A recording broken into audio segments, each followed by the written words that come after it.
Change acceptance to allowance. There's a subtle energetic quality for each, as acceptance is contracting or closing, and allowance is expanding or opening. Observe how you feel when accepting and when allowing. When accepting, you're closing yourself off, and when allowing, you're opening yourself up. Allow yourself to connect to the infinity of possibilities instead of closing yourself off and be limited. One isn't necessarily better than the other, as sometimes acceptance is the call for action when there's an excess of energy. It's like drinking water. Allow yourself to drink to get nourished, then accept that you drank enough so you can stop. It's always on a case-by-case basis and exercise discernment on when to accept and when to allow. What you are is the sentience that's sending commands to your body or mind to guide. Triggers are an attachment, as there would be no reaction without it. There might be an attachment to what things should be, so when an event arises which doesn't align with this expectation, emotions get activated as an alert mechanism. To deactivate any trigger is be detached to the idea, as it's all mental. The shock or surprise wears off when you know what you're getting yourself into. It's like the difference between getting sucker punched and seeing the punch thrown. The former is coming from the blind side, and the latter is seen with clarity. You can dodge what you see, but can't do so when it's in your blind spot. To perpetually see what's coming is to be fully present, as you're just tending to the moment itself, rather than what you think of it. A live example is right now. To practice detachment is to not get caught up into the words, but to recognize the activity you're engaging in, which is literally staring at a screen or object. The narrative is neutralized when viewing things as they are, rather than what the egoic mind is placing meaning to it. The only moment ever being experienced is the here and now. So what happened a second ago is a mere memory, if you even remember it. In conjunction with practicing detachment, these moments are also opportunities to practice compassion. It's understanding that not everyone has the capacity to be self-aware and recognize their own behaviors, so they're not fully conscious of what they're doing, hence asleep. Consciousness and love go hand in hand, so the lack of consciousness also signifies a lack of love within. No one is trying to suffer. It's a direct byproduct of the level of consciousness. If you are aware of how you're treating yourself, what to choose? This question applies to everyone. Recognize the differences between thinking and being, to realize any thought of an idea is just that, another thought.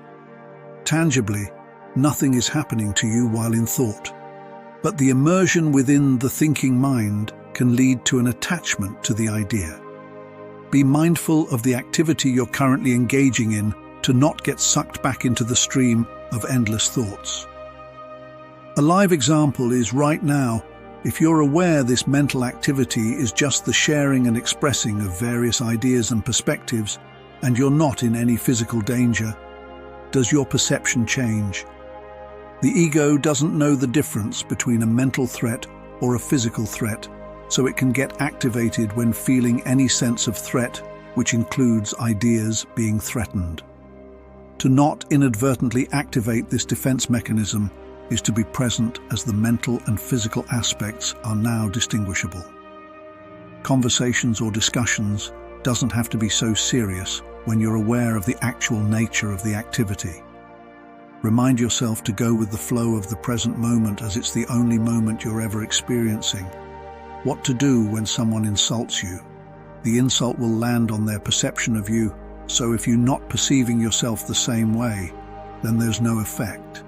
It's like someone calling you by a different name than the one you're accustomed to. It has nothing to do with you. The identification with the idea is where the energy is felt. No identification means no emotional reaction. As above, so below. Nothing originates in the physical world, as it's a direct projection of consciousness from above. If you're not in alignment with your true nature of being high vibrational, then it will manifest into physical ailments, as it's a byproduct of being out of alignment. The physical body naturally heals itself as evidenced by cuts already sealing the wound and jump-starting the process, but it can be sped up by your own consciousness. Let go of all lower vibrational energy by being fully present to activate self-healing, and you can add on affirmations on top to further speed up the process. A simple one is, I am not the body and can heal it at will.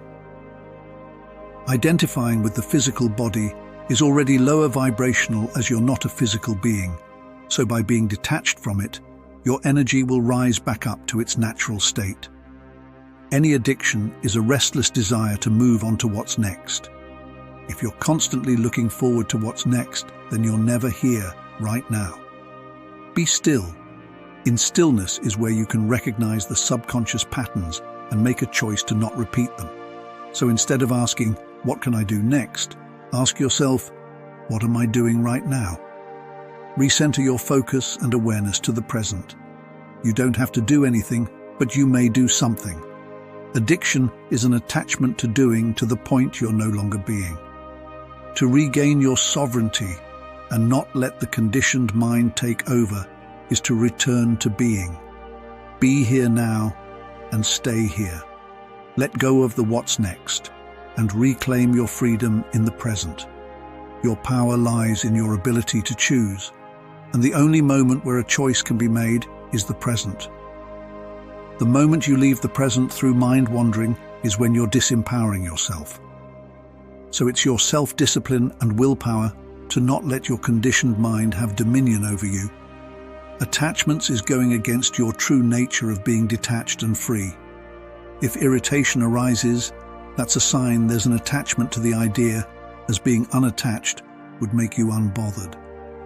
Pay attention to any disharmonious feelings as they are highlighting an attachment in which is also an opportunity to detach from it by letting it go and seeing the circumstance from a higher perspective. To solve any problem is to not meet it at the same level of consciousness that created it. The solution is to shift your consciousness higher so you can see the bigger picture. The ego is the lower view. The higher self is the expanded view. It's the difference between doing a maze at eye level and from above looking down. Seeing walls will be disorienting, while seeing the whole, including the exit, will be freeing. Everything is nothing. Nothing is everything. An infinite loop. It means it's ongoing and perpetual, no beginning or end. Something is transmuted or birthed from something else indefinitely, so nothing is ever fixed or stuck and will inevitably change and transform. This is evolution, a constant. Moment to moment is different by nature. The only moment is the here and now, which is ever changing. So having any attachments is going against nature, like holding onto a bus stop when the bus is moving. To go with nature is to go with the flow and not hold on to anything. What happened a second ago is already done, but you're still here in the here and now. So that event doesn't really matter, as you still exist regardless, and will continue to exist for eternity. What's one event within the infinity of existence? It's a mere timestamp or recording amongst the vastness of recordings. Keep going as the bus is continuing to move. Life is all there is. Recognize that the observer and observation are one thing. For any observation, remember to trace it back to the observer. This brings the perception into unity rather than the perceived separation caused by duality, the subject-object paradigm. Your happiness is already unified, but gets divided upon separating the observer and observation, thus treating them as two separate things. You control your perceptions, thus also controlling your own happiness. A consumer reactor is dependent on conditions, which creates conditional happiness, while a creator is independent, so it's unconditionally happy. To constantly be in a happy state is to not be dependent on or have any conditions by being present, as the present moment beingness is detached from all context. This is also known as the 0 point or source point, where you're simply operating in the infinite I am state of creating. Every single fear is birthed from separation of source, since there's conditions or context which creates doubt. When there's no context to anything, you can just be yourself, fearless and free. If you want to release any lower vibrational energy in an instant, just say to yourself, I don't know and I don't care. This empties both the mental body, I don't know, and the emotional body, I don't care, and liberating yourself from the conditioning of the egoic mind. Dissolve the part of you that needs to question and find answers, and the truth will be revealed. The one that desires to seek is the one that has to subside to recognize what's already within. Essentially, silence the mind and the need to think, as that's all ego. What remains when the mind is empty is the real you. An analogy is like losing your keys, then finding them in your pocket. You never lost them and simply forgot where you put them. The truth isn't a matter of knowing, but remembering what's already known. Raise your consciousness back up and you'll eventually wake up to what you are. The human consciousness is the sleep, forgetful state. The way out is within, as in tune up in frequency to tune out to lower ones. It's like a radio. You can only listen to one station depending on the frequency attuned to. If you're at a lower frequency, then you'll experience disharmony, as what you are by nature is high frequency. Recognizing disharmony is acting as an alert mechanism to let your consciousness know that you're out of alignment with your true nature of being high frequency. So to return back into alignment is to reset by being fully present, and that releases all attachments, as having any attachment is lower frequency by nature. What you are is free, so having attachments is being something you're not, thus getting out of alignment. You're always being true to yourself at your current level of consciousness, so the process of knowing yourself is perfect as is. You're never ahead nor behind, but just where you're currently at in your evolutionary stage. Who else can you be but you? What other moment besides now? Who you are right now is just that, your current version. You're not exactly the same as you were before, and you won't be exactly the same later. You're perfectly being what you are in the greater scheme of things. Everything is already within you, and you're merely waking up to it at your own pace and realization. Everyone has a completely different perception of you, just as you have a completely different perception of everyone. What you perceive of yourself won't be the same as someone perceiving you, as the internal-external dynamic is always in play. Only you would know your inner world just as anyone else would only know theirs. If someone points something out to you, there's a possibility they are highlighting something that's in your blind spot. But it's still up to you to either confirm or deny if it's true, as only you have access to your subconscious. The only experience is the here and now, so to integrate anything is to do it right here, right now. Any planning is still being performed in the here and now. Be present, then choose to take action in the present, as the only moment where a choice can be made is the present. Consistency is directly tied to how much you remain present. Otherwise, the subconscious mind will activate again and revert back to conditioned patterns and habits. Consciousness overrules all patterns, as you're now live instead of programmed. Behavior is a direct reflection of the level of consciousness being operated from. A lower state will be programmed by thought patterns. A higher state will flow from present moment beingness. Your personality and uniqueness is still very much intact and are operating from an expanded point of view when awake. Self-realization doesn't turn you into a robot and is quite the opposite by being fully sentient. The personality is no longer an identity, but rather a perspective to experience. Personality means personal reality. We're all experiencing a personal reality to know ourselves through this particular point of view. What you are is the awareness of it all, which includes being connected to a body, mind, and personality.